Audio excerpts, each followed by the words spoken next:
wanted to talk about how a landlord gets their property back or if they need to serve notice on a tenant. There's been so much talk about this in the media, and I wanted to kind of break down really the reality of the position after the Renters' Rights Bill comes in.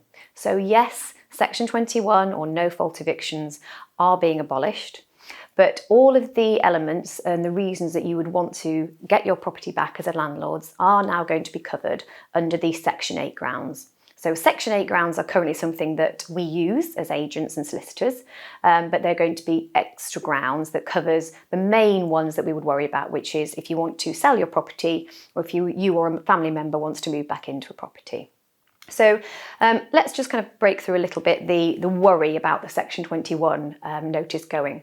The main reason agents use Section 21 notices was either if the landlord wanted to sell the property or move back into the property, which we now know is covered by a different mechanism, or if there was something going wrong with the tenancy or an issue with the tenant, and we didn't really want to go down the route of making an issue out of it, so we would just serve a Section 21.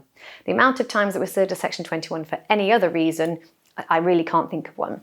So the fear factor played by the media and the government on that, I think, is not something that we as agents worry about on behalf of our landlords. But there is a reality, obviously, to these new grounds and the mechanism, and there are quite a lot of details and rules around it. So there is quite a bit to get wrong when you're serving those notices. So, for example, there are rules that you can't serve a notice to sell the property within the first 8 months of the tenancy. You can serve it at month 8, and you have to serve 4 months' notice, so the tenants would have a minimum period of 12 months to enjoy the property. And there are really quite strict rules around if you have said you're going to sell the property and you put it on the market, there's a time frame where you have to try and sell that property. This is obviously to avoid landlords pretending that they're going to sell the property just so that they can get a tenant out and get somebody else in.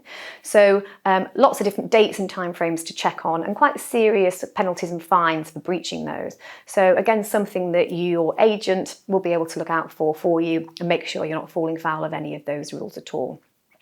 So in summary, anything you need to get your property back, we will be able to facilitate that for you. And where needed, we will involve a solicitor, because you do not want to get those notices wrong when you're relying on those timeframes. But in general, it's business as usual for us on behalf of you. Thank you.